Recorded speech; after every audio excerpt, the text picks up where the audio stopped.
श्री राम जय जय राम, श्री राम जय जय राम। बोली श्रावण रामचंद्र महाराज की जय। आज समय बहुत कम है, बहुत संक्षेप में मुझे आपको बताना है। वासंती नवरात्रि का ये आज छठा दिन है। जगत जननी माँ कात्यायनी का आज पूजन अर्चन हो रहा है। सारे संसार में उनकी पूजा अर्चना हो रही है। ऐसा कहा जाता है कि कात्यायन ऋषि जो थे, उन्होंने घनघोर तपस्या की थी एक बहुत ही सर्वगुण संपन्न पुत्री प्राप्त करने के लिए, और उनके घरांगन में ये क्या पुत्री जो का जन्म हुआ उसका उन्होंने कात्यायनी नाम रखा। एक तो ये कथा है जिसके आधार पर से ये बहुत ही आभा से युक्त हैं, और इनको 4 भुजाएं हैं, सिर पर सवार होने वाली हैं, कांति से युक्त हैं, अर्थ धर्म काम मोक्ष, ये 4 प्रकार के जो पद हैं वो संसार के समस्त अपने भक्तों को देने वाली है। बहुत बड़ा कांड है। जैसे आपने देखेंगे कि यही बात दुर्गा जी के लिए भी लिखी हुई है।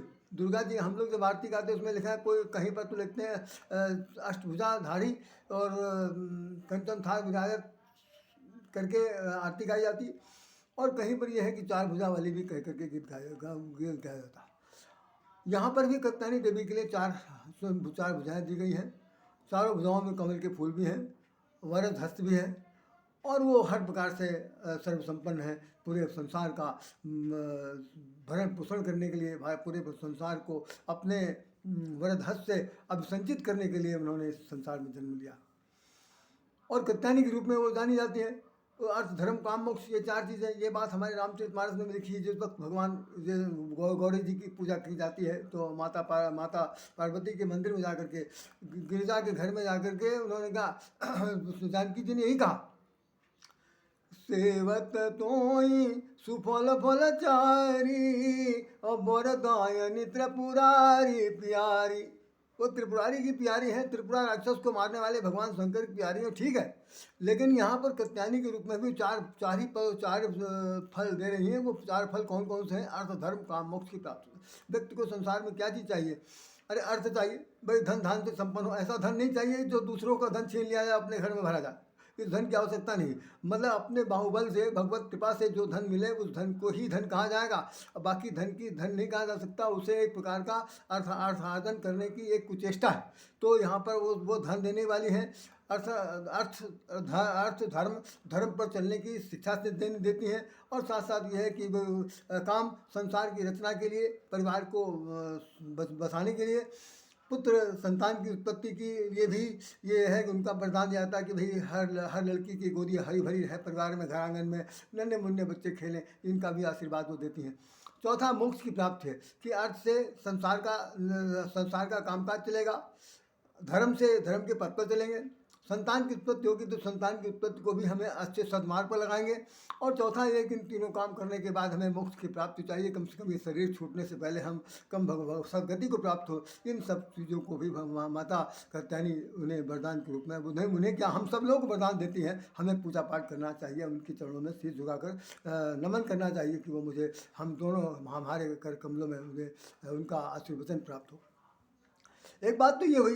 दूसरी कात्यायनी के संबंध में एक बात और, मैं जिसमें कई लोगों के मुखारबिन से हमने सुना, और बहुत से पुस्तकों में, धार्मिक पुस्तकों में ऐसे भी लिखा हुआ है, कात्यायनी जो है वो ब्रज भूमि की देवी कहलाती है।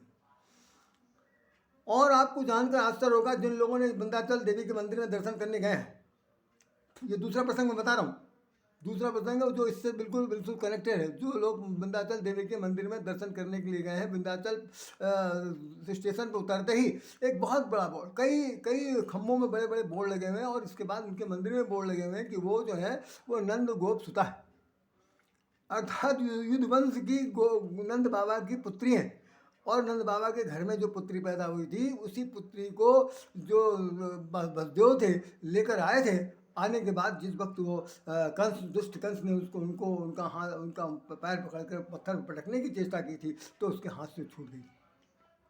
कहानी सबने पढ़ी, हर साल सुनते हैं सब लोग, लेकिन वो कहानी ये बताती है कि वही दुर्गा, वही महाकाली कपालिनी जो थी, वो उनके हाथ से छूट करके उन्होंने कहा, अरे दुष्ट, तुझे मारने वाला धरती पर पैदा हो चुका है। और वो आकाश में वो बिजली के समान अदृश्य हो गई, और जाकर प्राप्त जाती कहाँ है, जाकर इसी विंध्याचल पर्वत पर निवास करती है। विंध्याचल देवी जो है वही गोप नंदिनी है, वही गोप की सुता है और वही कात्यायनी देवी है। ये दूसरा प्रसंग है।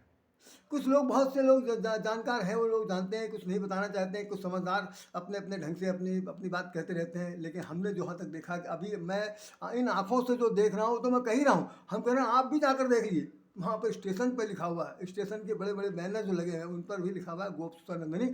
और हमारे पास एक छोटी सी पुस्तक है, इस पुस्तक के पास भी इसमें जो उन्होंने लिखा है वो मैं आपको एक बार पढ़ के सुना दे रहा हूँ कि वो नंद क्या है। कात्यायनी महामाये महायोगिन यधीश्वरी